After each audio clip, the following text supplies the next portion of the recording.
Hello there, good morning. You're welcome to Newsroom on GHOne TV. I am Serwaa here. We apologize for the late start, but let's begin with our top stories. Coming up in the next hour, Old Tafo Member of Parliament heads to court to stop the removal of the Chief Justice with a declaration of President Mahama's consultation with the Council of State null and void. Will engage a private legal practitioner. Also coming up, economic analysts predict uncertainty in revenue generation over scrapping of e-levy, questioning the economic cushioning remedies. Also coming up, fate of Ablekuma North hangs in the balance as court adjourns case involving coalition and declaration of election results indefinitely.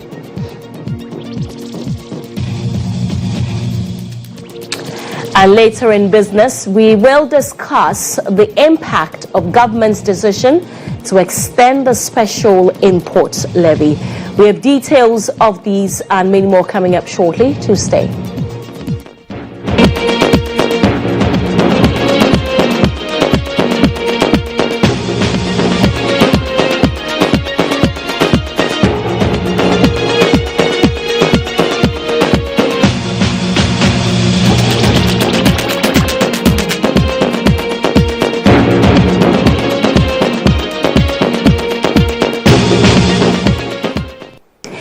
Welcome once again to Newsroom on GHOne TV. I am Serwaa here. The news is streaming live on Facebook, on X, and on YouTube. The parliamentary candidate of the NDC for Ablekuma North, Irabna Obin, has expressed disappointment at the unresolved issues surrounding the parliamentary dispute that has characterized her election as Member of Parliament. While expressing optimism that she would come out of the situation, she hopes the situation is resolved promptly. She made this known when the Supreme Court adjourned parliamentary dispute application in which the NDC is challenging the High Court orders to the Electoral Commission to collate and declare outstanding results with Ablekuma North suspended. The controversies surrounding the disputed parliamentary constituencies are not over yet. The Supreme Court was expected to hear the applications or the request from NDC side in relation to the mandamus application filed with the High Court indeed granted, which led to the EC compiling outstanding polling station results and declaring some of the constituency with the Ablekuma North specifically pending. When the matter came up, it has been adjourned sine die because upon the violation of the EC submission, the NDC is of the considered view that there are certain interesting matters that have been raised by the EC that they ought to respond to that. Here, counsel, one of the lawyers of the NDC side, GHOne Abuchi. If you look at the EC statement of case, they have made some legal arguments there. That has to do with the EC having implied powers to do a few things. Those are things that we disagree with, and we need to respond to them on paper. So that is the essence of our application for extension of time to respond to those things. How key are those issues to your the determination of your case? They are very key. They are very key, and that's all I can say for now. We leave the rest to the court.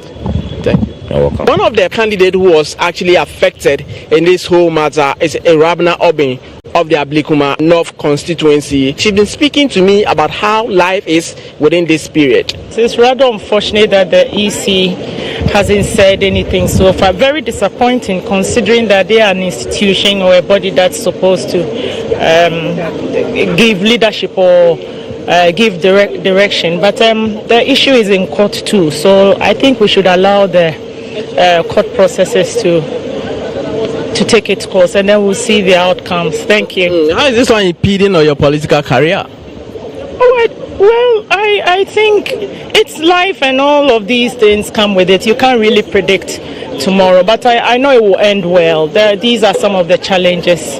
I mean, politically or not, you do get challenges or setbacks along the way, so it's fine. I'm fine.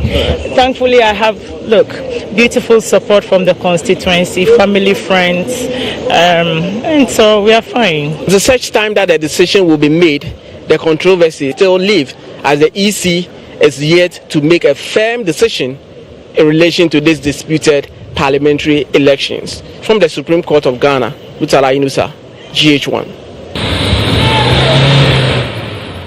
Let's still stay in the court. The High Court in Accra has deferred its ruling on whether or not the Member of Parliament for Asin North, James Jachikwason, should open his defence in the case in which he has been accused of forgery and perjury to April 9.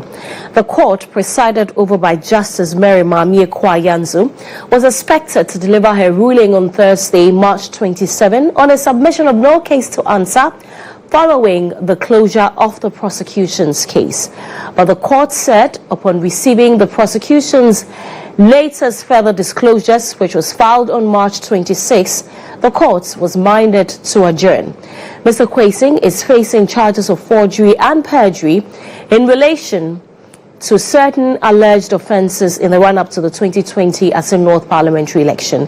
He has pleaded not guilty to 5 counts of forgery of passport or travel certificate, knowingly making a false statutory declaration, perjury, and false declaration for office. Unfortunately, we do not have our legal affairs correspondent on the line yet, but when we do, we will engage him on exactly what happened in court. Right, I understand that Mutala is back on the line. Hello, Mutala, good morning. Hello, Serwaa, can you hear me? Yes, I can hear you. Thank you very much. Mutala, Great. What happened in court? So, Serwaa, earlier this morning, I told you about the fact that Justice Mary Mamie Kwayanzu was expected to deliver her ruling on the submission of no case, which will bring 2 things to the fore. One of which will be that James Jachikwason will walk free, or the court will order him to open his defense. That is, if the court establishes that a prima facie evidence has been raised by the prosecution or through its witnesses. When the matter was called, the court indicated that prosecution has filed further disclosure document yesterday, and same has been put on the docket of the court. But lawyers of James Jachikwason, led by Chachuchi Kata, indicated that yes, they have received that, but they do not think that should really affect the ruling of the court. Consequently, they are asking the court to continue with the ruling on the submission of no case. But Justice Marianne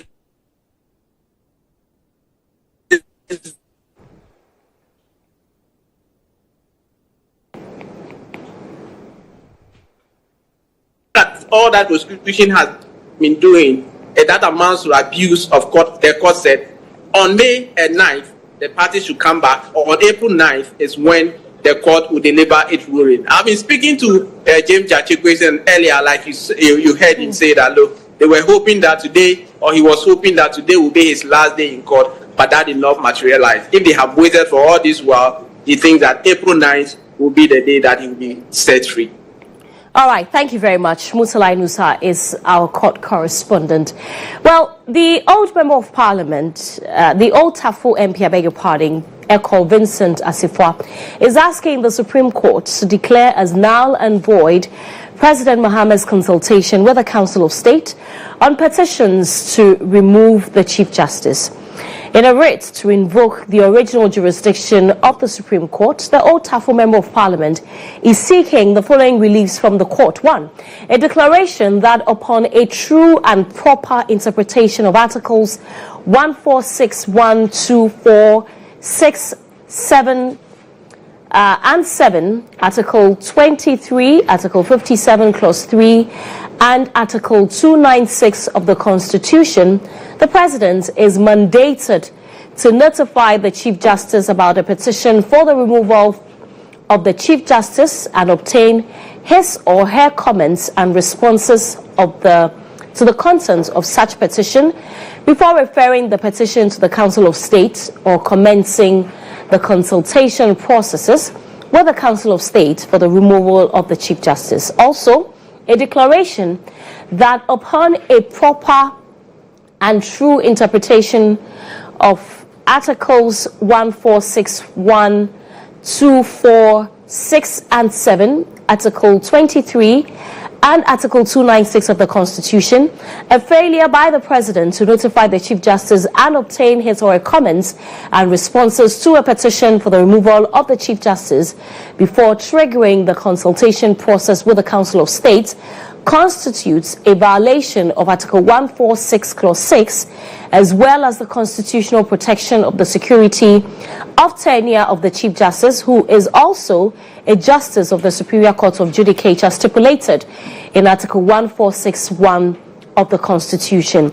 He is also seeking a declaration that upon a true and proper interpretation of Articles 146, Clause 1, 2, 4, 6, and 7, Article 23, and Article 57, Clause 3, and Article 296 of the Constitution, a failure by the President to notify the Chief Justice and obtain his or her comments and responses to a petition for the removal of the Chief Justice before triggering the consultation process with the Council of State amounts to an unjustified interference with the independence of the judiciary enshrined in Article 127, Clause 1 and 2 of the Constitution.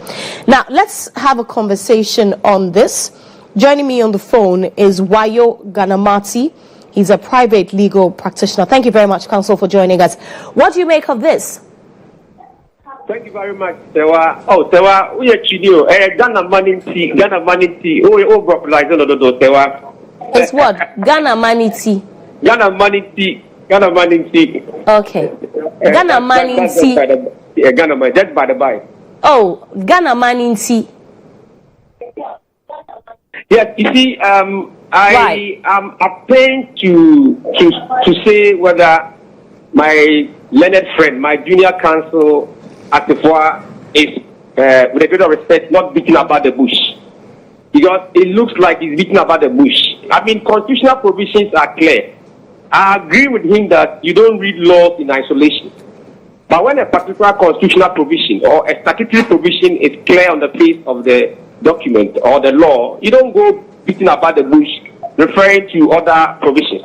Article 146 is very clear in Clause 3 that when the removal of a superior, a justice of the Superior Court or a chairman of the regional tribunal, the President will refer that matter to the Chief Justice. It's not ambiguous. It's very straightforward. Article 1463. If it's about any other Supreme Court judge or High Court judge or Court of Appeal judge, or maybe if we were operating the regional tribunal concept and it was chairman of the regional tribunal, that petition, the President is under Clause 3 to refer to the Chief Justice. Or move to 146 Clause 6. It's very clear. When the removal is in respect of the Chief Justice, that is the leader, the President, in consultation with the Council of State, will set up a committee. How is Article 146 Clause 6 ambiguous? Why is learned counsel beating about the bush? Why is he taking us to Article 557, Article blah, blah, blah? He's roaming around. It's like, in law, we say deep fishing. He's fishing. He's going too much into the water to fish. Article 146 Clause 6 is clear that when the removal is in respect of the Chief Justice, the President will consult the Council of State, and then they will set up a 5-member committee. 2 should be Superior Court justices. Then 3 should be ordinary Ghanaians. That's what the President has done. The President has consulted the Council of State. I don't see why the learned friend is trying to throw that into the eyes of the citizens when it comes to this provision on the face of it. Okay, I mean, I know that you say that Article 146 Clause 6 is very clear, but I'm sure that, you know, as senior counsel, you have read the case of GHOne versus the Attorney General, where I don't know if you find it ambiguous, but there is no express mention of the establishment of a prima facie case. And just maybe that's what Vincent is trying to trigger, no? But there is no express mention of the establishment. Hello? Yeah, thank you very much, Serwaa. So I think that is a very good question you have raised, journalist. And reading the law, I also saw that lacuna. So if you look at a petition against any other justice of the Supreme Court, the President will refer the matter to Chief Justice for a prima facie case to be established. That is Article 1463. But thank you for this notice you have also brought out into this debate. If you look at the removal in respect of the Chief Justice, there is nothing like prima facie case to be established. So, Leonard Councillor Serwaa is getting it wrong. At least, what is going to happen is that, if you look at 146 clause 6, which says that after consultation with the Council of State, the president will set up a committee. That committee will do an inquiry. So that inquiry should encompass, it should include or cover the prima facie case in respect of a Chief Justice. So I agree with him at a certain level, but he must speak in context the constitutional provisions. In Article 1463, prima facie case is required of the removal of any justice because Chief Justice will have to establish that. But in 146 clause 6, there is a lacuna. The Constitution does not make provision for any prima facie case in respect of the removal of the Yeah, but Counsel, that lacuna has been fixed in the GHOne case. Are you aware? Yes. Yes. But you see, what that simply means is that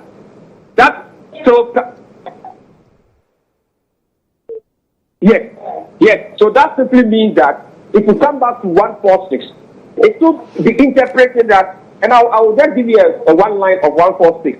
It says they will cause an inquiry. So the prima facie case that has been established in that GHOne case will now be subsumed under the inquiry of the committee that the president will say. So the committee, in looking at the matter, if they feel that there's no ground for the Chief Justice to be removed, they will so advise the president, and then it goes nowhere. Because if you look at 146 clause 6, the word inquiry is used. Inquiry simply means investigate. So if you inquire into something, after you inquire, you come out with a recommendation of something. So prima facie case establishment or identifying that it's still within 146. Because when the committee inquires and they find out that the grounds for removal have not been established, and what are the grounds? Stated misbehavior. If you're able to establish that this Chief Justice or this person has misconducted himself or herself, that stated misbehavior, that's one ground. The other ground, incompetence. The other ground, insanity of body or mind. These are the three specialized grounds the Constitution has provided. So if you go to 146 and there's an inquiry by a committee, what that inquiry means is that it entails establishing a prima facie case, whether or not she has misconducted herself, whether or not she's incompetent, or whether or not there's insanity of her body or mind. Thank you very much for speaking with us. Wayo Ghana Mainti, he's a private legal practitioner, doesn't understand why Vincent Osifwa is beating about the bush and invoking and quoting articles which have no correlation with the intended case. Away from that, CEO of Dalex Finance, Joe Jackson, is predicting uncertainties in revenue generation following the repeal of the electronic transactions levy and betting tax. He believes that measures to offset losses are unlikely to bridge the gap in revenue generation, though adding that he is yet to see the full details regarding the revenue impact. He spoke with my colleague Joshua Kojo-Mensah on the Morning Star. Ghanaians have said it clearly. There was also a promise in the manifesto, and the e-levy and the betting tax have been taken away. And to that extent, Ghanaians to be happy. The only challenge is that the revenue has to be replaced because it's only one pot and everything comes from that pot. And so that means that the mining companies have been asked to pay more in the growth and sustainability levy, and the refund rate has been adjusted downward. The maximum refund rate has been adjusted downward. Those are the two things that are supposed to help cushion the effect of taking these taxes away. It will go a long way to provide it, but there is some amount of skepticism amongst some of us that just maybe they will not cover everything. But at this moment, it is skepticism rather than a specific knowledge. So we will have to wait and how best the revenue measures bridge the expenditure gap. Well, meanwhile, the minority in Parliament has described the scrapping of the taxes as no news, arguing that the government only fulfilled its promise to Ghanaians. Speaking earlier with me on GH Today, the Member of Parliament for the Kwandai constituency, Matthew Nyindam, insisted that the previous NPP government have fulfilled more promises compared to the current government. You are presenting your first budget to Parliament. You have a social contract between you and the people of this country. You've campaigned that when you come, you abolish e-levy, you abolish betting tax. It is your responsibility to do that. There is no way the NDC government could have come to tell Ghanaians that, look, for some reasons, I am not going to honor the obligation or the social contract that I have signed. There is no way the NDC government would have done that. And this is not new. Sometimes we behave as if we've just visited this country. 2017, you see, the euphoria that the NDC is even enjoying now is less than what we had in 2017. They are just doing about 3 or 4 taxes. We have done over 10. We came, promised the people of this country, there were taxes that were imposed on cutlasses, hose, condoms, all those were nuisance taxes, pharmaceutical industries, banking sector. They impose tax on all these sectors, and we promised the people of this country that when we come, we're making sure that all these taxes were going to be off our books. And we delivered it in your first budget. It is your first thing you have to do. So it is not news.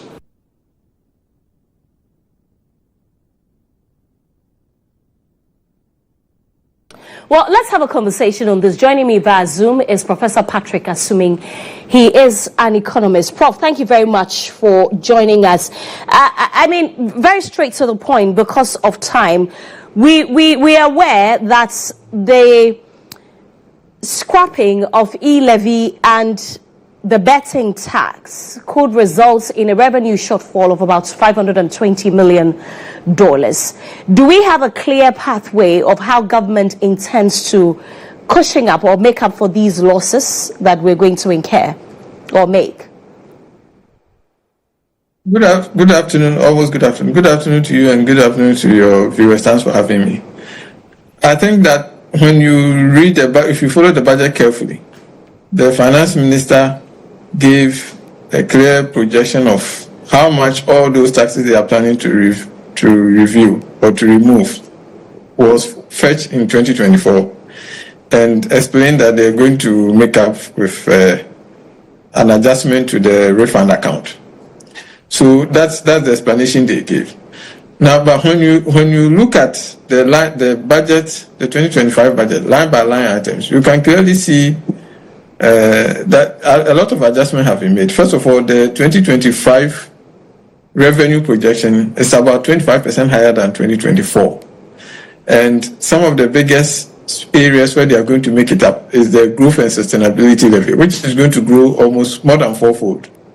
And then we see things like taxes on companies. Company taxes collection are going to increase. So I think in principle, we don't really need to say give us a specific line, but they are growing other revenue streams. And I think that's what is going to be used to make up for the revenue losses. But Prof, are they, I mean, I'm sure that you have looked at these revenue streams that they intend to fall on. Realistically, are they achievable? Will we be able to make up for them? Well, so I think if you look at the big picture, which is a 25% growth in revenue from 2024, and you look at how we've been growing revenue, actually that 25% growth is less ambitious than what we achieved between 2023 and 2024. So in principle, it's achievable. I think what we need to understand is where are we shifting the burden. I think here it appears that the biggest increase, as I mentioned, is the growth and sustainability levy.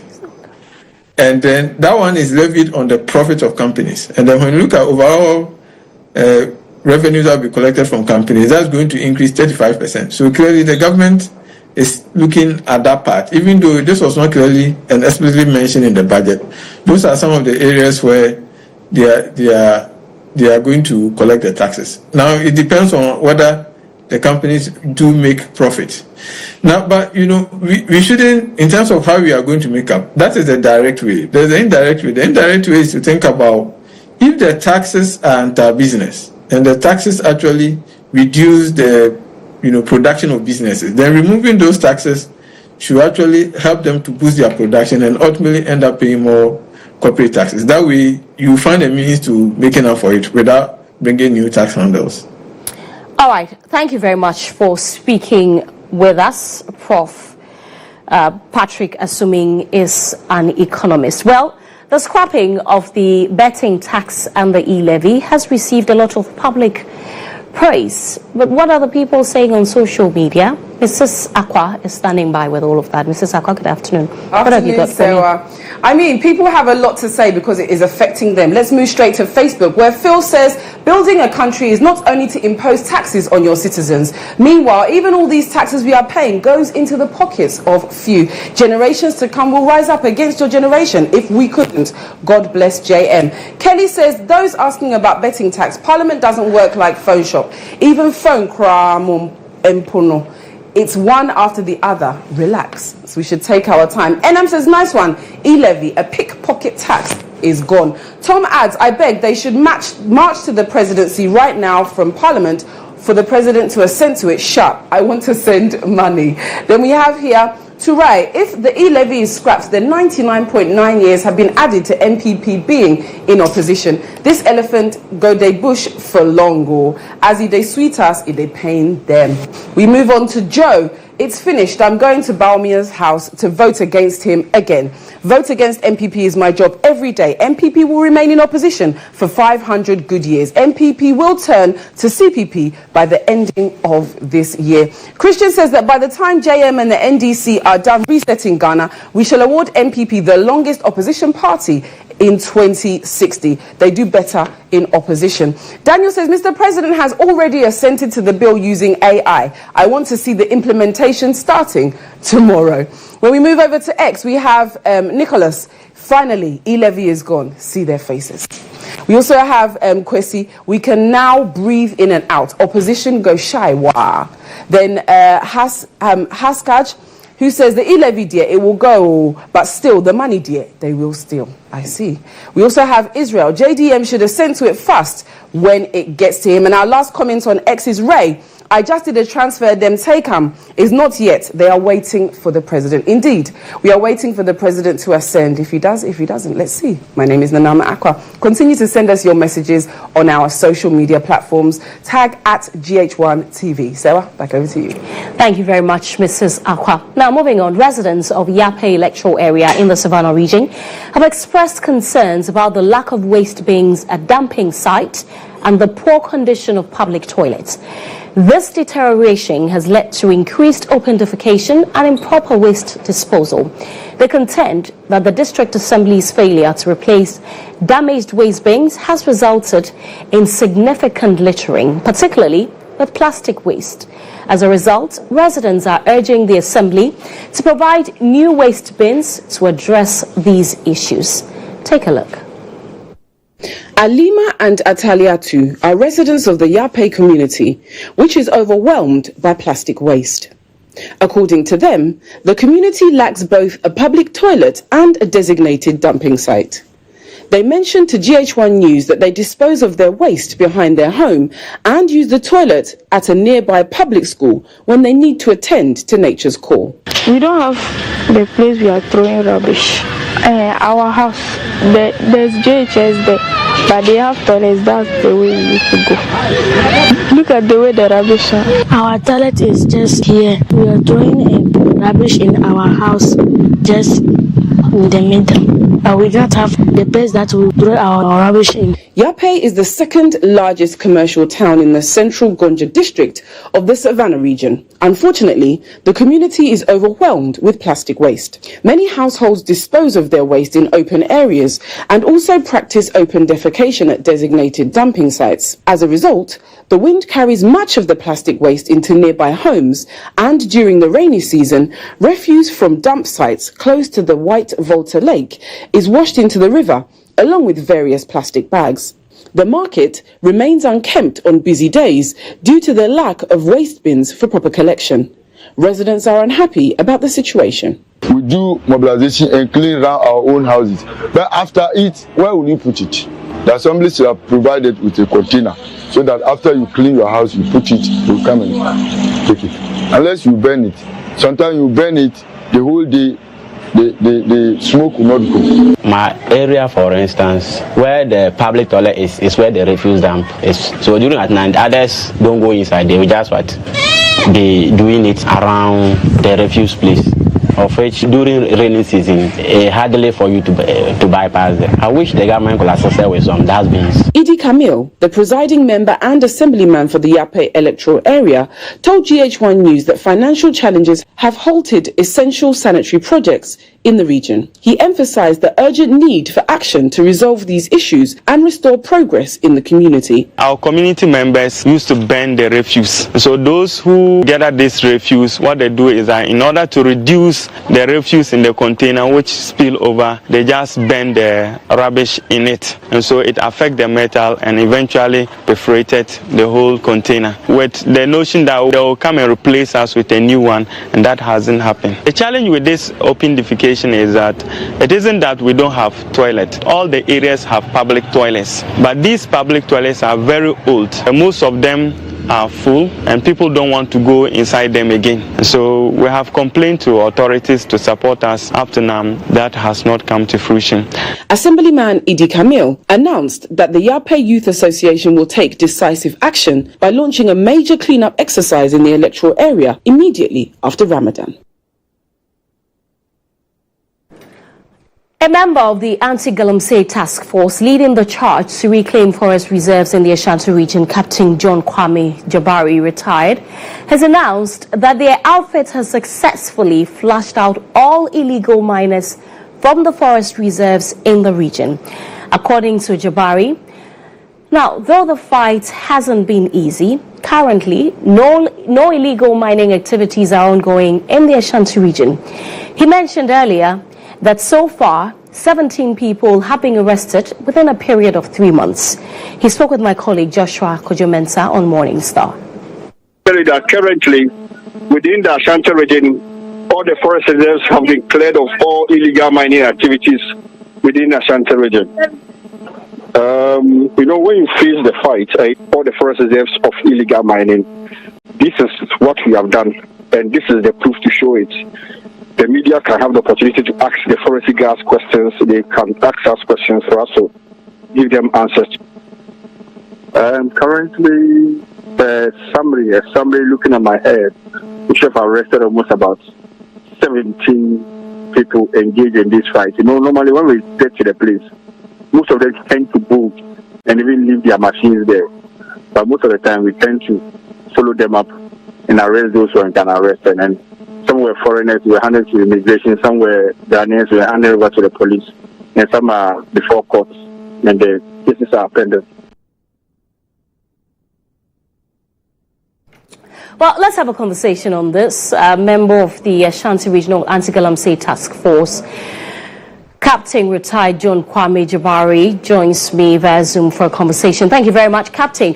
Well, congratulations, first of all, but is that 100% assurance that there's no illegal mining going on in the Ashanti region now? I think the facts are different. What I said was that currently there's no illegal mining going on at our various forest reserves. Right. But so our forest reserves currently, we don't have any illegal miners operating within the forest reserve. Okay, so it mining going on. So and for clarity's sake, this is because what we are doing, we have phased it into various phases. All the 4 forest reserves which were in Kawi at Mampuni area, we have cleared almost everybody from that site. I think we see some machines, see some vehicles and some weapons from them. We went towards the Bekwai area, which was also under attack. We were able to clear some of the miners. We have seized some of their equipment, and most of these equipment have been sent to the RCC, which is under our custody as of now. Okay. So clearly, please go ahead. So clearly, in the forest reserve now, there's nobody over there. But when you go to some of the communities and water bodies, you can see some people doing it. But we want to do it phase by phase so that we don't get confused in the fight against the illegal mine. Okay. What was the extent of destruction to our forest reserves?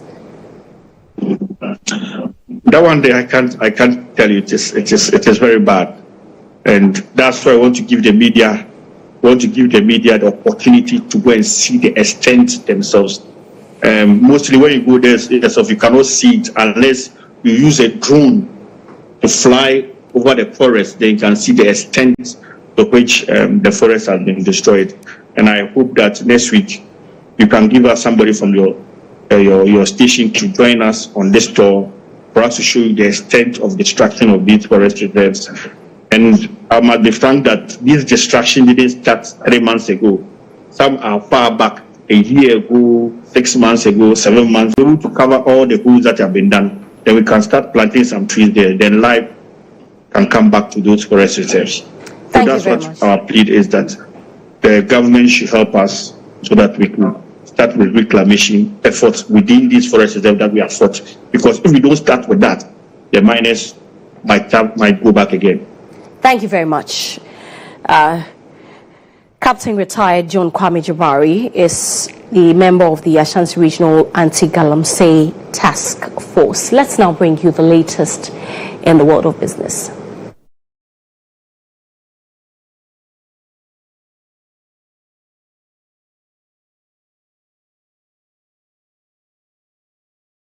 Prime Minister Muntaka Mubarak has unveiled plans to introduce a special fuel levy aimed at equipping and strengthening the Ghana National Fire Service. This comes in the wake of the recent fire outbreak at Idum, where concerns were raised about the preparedness and efficiency of firefighters. The levy is expected to fund the procurement of modern firefighting equipment and improve emergency response across the country. All of that needs to make a contribution. And the way to make the contribution, in my view, I'm doing a paper to the cabinet. Now look, the fuel that we buy, let's dedicate just 10%. The extension of the levy from 2025 to 2028 is yet another attempt by government to take more from citizens without providing meaningful relief. He argued that businesses and entrepreneurs in Ghana are already struggling with high operational costs, and the government should focus on policies that provide real relief. Importers who are expecting an end to this special import levy will be disappointed, because the government is going to extend that levy from 2025 to 2028. That is my submission. So it's just a matter of giving one and then still taking more. Because I heard the submissions of the majority leader. He says now the disposable incomes of the ordinary Ghanaian in the business environment is going to be high and all. And I'm saying that in reality there's nothing like that. This government is not proposing anything new by way of relief to the private sector. The private sector can only thrive if government is really giving them a breather. We have businessmen, we have entrepreneurs who need such exemption so that the cost of production can go down, so that they can employ more, so that they can sell cheaper for the ordinary Ghanaian to benefit.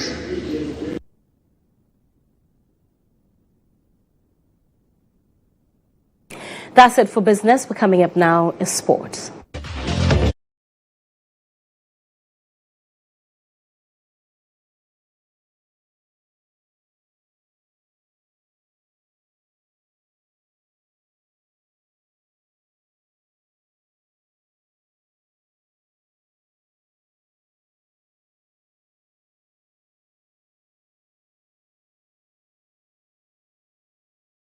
I am Nana Ama Ajman. Now, Black Stars captain GHOne Ayew has extended his heartfelt appreciation to Ghanaians for their unwavering support following Ghana's crucial victory over Chad and Madagascar in the 2026 FIFA World Cup qualifiers. Having played a crucial role in both wins, GHOne Ayew praised the dedication and passion of Ghanaian supporters, emphasizing how much their encouragement drives the team forward, while the victory has strengthened Ghana's standing in the qualifiers. GHOne Ayew insists the mission is not yet complete. He reassured fans that the team remains fully focused on securing a spot at the World Cup.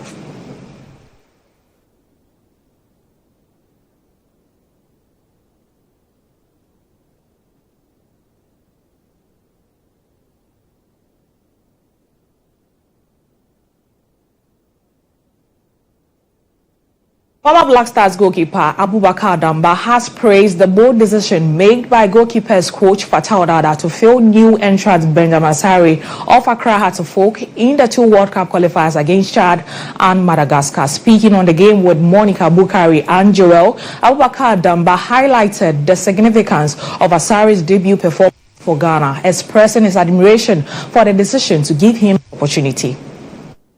A word with his trainer Fatah Odada. And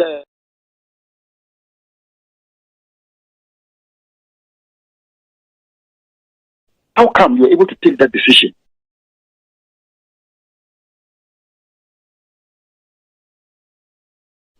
The trainer, Wado. But ever since the boy came to camp, he has observed him closely, his attitude on the pitch and off the pitch, at training. He gives off his best as if he was playing a cup final. He said, "It is what the boy is going to do. Let's watch him a little more closely." And lo and behold, he really did what it took for the handlers to trust him and to give him the opportunity. So I think that it has come. He has grasped it with 2 hands. He has delivered, so far as I am concerned. It doesn't matter whether he was tested by the opponent or not. Football is not just about making sure the ball does not get into your net. It is the responsibility of the goalkeeper to try to cut the danger before it even gets to him. So I think that this guy really deserves some commendation. But then we still have to tread cautiously. We still have a lot of more games to play to distinguish himself and also credit himself, also make himself reliable for that matter. And also, Meanwhile, Abubakar Damba also commended the support shown by Black Stars goalkeepers Lawrence Atizigi and Jojo Wallacott in assisting Benjamin Asare's seamless transition to Ghana's national team. Abubakar Damba emphasized that the positive energy from the regular goalkeepers made it easy for Asare to confidently take the field. He noted that without their backing, Benjamin Asare might not have been able to perform with such assurance. Atizigi and also Wallacott on mentoring this guy. Yeah. He just coming up. Opportunity is given him, he's come up. He's coming up. There are many more difficult games to play. Sure. I am only waiting and praying and hoping that we'll see him play under pressure in certain games, and definitely in certain games he will play under pressure. And we'll see how he's able to deal with it. So he needs the Wallacotts, he needs the Atizigis who have seen the pressure and how they have been able to deal with pressure to help him to grow. There are many more games. It's not about just one person. Atizigi called any day, any time, he will perform. Wallacott called any day, any time, he will perform. It's about Ghana. It's not about the individual. But then individuals must build their capacities to be able to deal with situations as and when they are offered the opportunity to do so. In some tennis news, 5-time major champion Iga Swiatek suffered a shocking defeat as Filipina teenager Alexandra Ila continued her dream run to reach the Miami Open semi-final. Second seed Swiatek, who had been playing with heightened security in Miami after being verbally abused by an aggressive fan, was completely out of sorts as she fell 6-2, 7-5 to world number 140 Alexandra Ila. Here is Alexandra reacting to her victory. Take it early and I think not to be afraid to miss. She has a great serve. Madison had a great serve. Yelena had a great serve. So it's normal that I would miss some, I would frame some, I would miss 3 meters out, but then I cannot be afraid to continue what I know I have to do.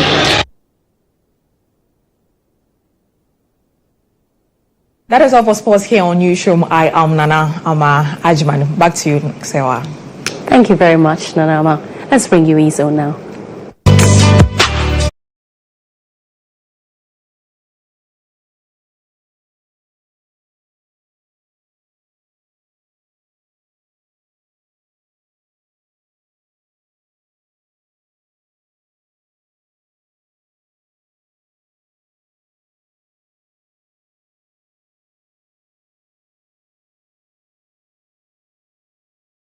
Nano Pokwajiman has called on Ghanaians to emulate the patriotic life of Dr. Ephraim Amu, composer of the masterpiece Yenara Sasini.